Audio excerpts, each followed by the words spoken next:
මේ ඔබ දකින්නේ ෆයිබර් ඔප්ටික් FPV ඩ්‍රෝනයක් යුක්‍රේන යුද බිමේ ඉලක්කයක් සොයාගෙන යන ආකාරය. මේ වෙනකොට රුසියාව සහ යුක්‍රේනය කියන දෙපාර්ශවයම සිය ගණනින් ෆයිබර් ඔප්ටික් FPV ඩ්‍රෝන තමන්ගේ ප්‍රහාරයන් සඳහා යොදා ගන්නවා. ඉතින් මේ ඩ්‍රෝන කන්ට්‍රෝල් කරන්නේ ෆයිබර් ඔප්ටික් කේබල් හරහා. ඉතින් යුද බිමේ භාවිතාවෙන් අනික් ඩ්‍රෝන ගත්තම මේවා බොහෝ දුරට කන්ට්‍රෝල් කරන්න භාවිතා කරන්නේ රේඩියෝ සංඥා.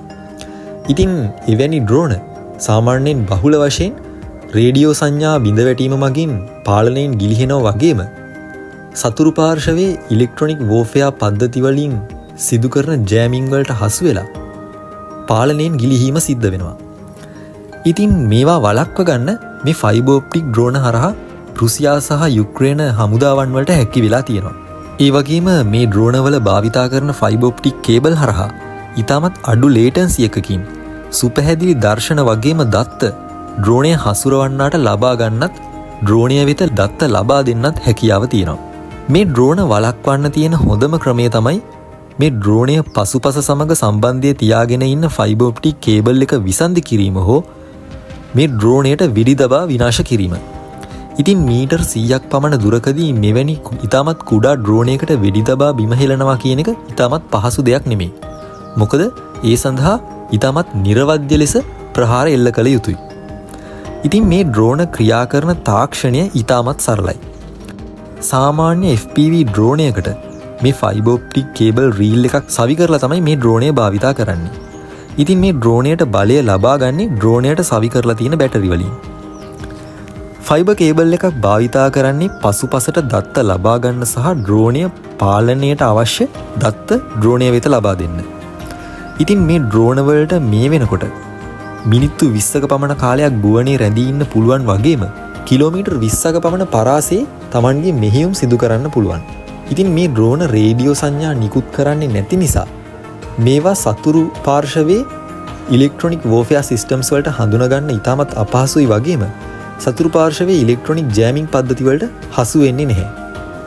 ඉතින් මේ නිසා මේ ඩ්‍රෝන මේ වෙනකොට යුක්‍රේන යුද්ධයේ අති සාර්ථක මෙවලමක් බවට පත් වෙලා තියෙනවා. විශේෂයෙන්ම කුඩා කණ්ඩායම් වශයෙන් මෙහෙයුම් කරන සෙබළුන්ට මාරාන්තික ප්‍රහාර සිදු කරන්න බහුල වශයෙන් මේ ඩ්‍රෝන භාවිතා කරනවා. ඉතින් මේ ඩ්‍රෝන යුක්‍රේන යුද්ධයේදී ඉස්සෙල්ලාම භාවිතා කරේ රුසියානු හමුදා. නමුත් මේ වෙනකොට යුක්‍රේනියත් බහුල වශයෙන් Tamanගේ ප්‍රහාර සඳහා මේ ඩ්‍රෝන භාවිතා කරනවා. ඉතින් මේ ෆයිබර් ඔප්ටික් FPV ඩ්‍රෝන වගේම යුක්‍රේන යුද්ධය විශාල වශයෙන් වෙනස් කරපු මෙවලමක් තමයි ජෙරන් 2 ඩ්‍රෝන. ඉරාන ෂහීඩ් ඩ්‍රෝනයේම රුසියානු නිෂ්පාදනය වන මේ ජෙරන් 2 ඩ්‍රෝන රුසියාව ඉතාමත් අඩු වියදමින් නිෂ්පාදනය කරත් මේ ඩ්‍රෝන යොදාගෙන රුසියාව පහර දෙන්නේ යුක්‍රේනයේ ඉතාම ඉහළ වටිනාකමක් තියෙන ඉලක්කවලට. ඉතින් මේ ඉරානයේ ඉතාමත් සරල ෂහීඩ් ඩ්‍රෝනයට රුසියාවේදී සිදුවෙච්ච වැඩි දියුණු කිරීම ගැන තවදුරටත් කතා කරනකොට 2022දී මුලින්ම රුසියාව මේ ෂහීඩ් ඩ්‍රෝන ප්‍රහාර සඳහා යොදා ගනිද්දී කලින් ලබා දීපු නිශ්චිත ඛණ්ඩාංක පිහිටි ඉලක්කයකට කලින් තීරණය කරපු ගමන් පතයක් ඔස්සේ ගමන් කරලා ප්‍රහාර එල්ල කරන්න පුළුවන් විදියට තමයි නිෂ්පාදනය කරලා තිබුණේ. ඉතින් මේ ප්‍රහාර අතරට විදුලි බලාගාර, අවිගබඩා, පරිපාලන මධ්‍යස්ථාන වගේ ඉලක්ක අයත් වුණා. විශේෂයෙන්ම මේවා ස්ටැටික් ටාගට්ස්. එහෙම නැත්නම් ගමන් නොකරන ඉලක්කවලට තමයි පහර දෙන්න භාවිතා කරේ. ඒ වෙනකොට මේ ඩ්‍රෝන වලට කැමරා සවි කරලා තිබුණෙත් නැහැ. ඒ වගේම ප්‍රහාරය දියත් කරාට පස්සේ ඩ්‍රෝනය පිළිබඳව තොරතුරු ලබා ගන්න හැකියාවක් තිබුණෙත් නැහැ. මේ නිසා මුල් කාලේ මේ ඩ්‍රෝන යොදාගෙන සිදු කරන ප්‍රහාරවල නිර්වද්‍යතාව තරමක් අඩු වුණා. නමුත් 2024 ඉඳලා රුසියාව Tamanගේ ජෙරන් 2 ඩ්‍රෝන සංචිතය වැඩි දියුණු කරන්න පටන් ගත්තා. මෙහිදී මේ ඩ්‍රෝන වලට ඔප්ටිකල් සහ ඉන්ෆ්‍රාරෙඩ් කැමරා පද්ධති සවි කරා. ඒ වගේම මේ ඩ්‍රෝන වල ප්‍රොසෙසිං හැකියාව වැඩි දියුණු කරන්න වැඩි දියුණු කළ මයික්‍රොචිප්ස් මේ ඩ්‍රෝන වලට යොදාගත්තා. ඉතින් සම්බාධක මධ්‍යයේ වුණත් රුසියාව මේ ඩ්‍රෝන වලට අවශ්‍ය දේවල් සපයා ගන්න තුන්වන පාර්ශවයේ රටවල් යොදාගත්තා. ඒ වගේම මේ ඩ්‍රෝන වලට ඍජුවම යුක්‍රේන වයර්ලස් නෙට්වර්ක් වලට සම්බන්ධ වෙන්න පුළුවන් විදිහට තමයි මේවා සැලසුම් කරේ. ඉතින් මේ වැඩි දියුණු කිරීම වලින් පස්සේ දිවා රාත්‍රී දෙකේම රුසියානු ඩ්‍රෝන හසුරවන්නන්ට මේ ඩ්‍රෝන යොදාගෙන මෙහෙයුම් සිදු කිරීමේදී සජීවී දර්ශන ලබා ගන්න වගේම ඩ්‍රෝනය ගමන් කරන අවස්ථාවේදී ඩ්‍රෝනය අවශ්‍ය ආකාරයට ගමන්පතය වෙනස් කරමින් ඉලක්ක කරා හසුරවන්න හැකියාව ලබලා දුන්නා. මේ නිසා මේ ඩ්‍රෝන වලට මේ වෙනකොට මූවින් ටාගට්ස් එහෙම නැත්නම් ගමන් කරන ඉලක්ක වලට උනත් පහර දෙන්න පුළුවන් විදියට හැකියාව ලැබිලා තියෙනවා.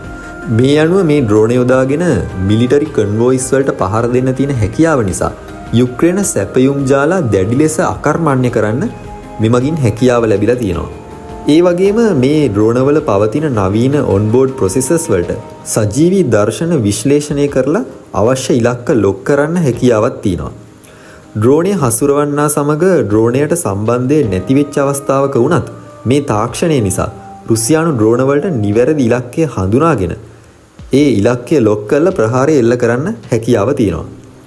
මේ තාක්ෂණ යොදාගෙන තමයි පසුගිය සැප්තැම්බර් 29 වෙනිදා චර්නිහිව් වලදී යුක්‍රේන ඉදිරි ආරක්ෂක වළලු වලට ඉන්ධන සහ අවි ආයුධ රැගෙන ගිය දුම්රියකට රුසියාව මේ ජෙරන් 2 ඩ්‍රෝන යොදාගෙන ප්‍රහාරයක් එල්ල කළේ.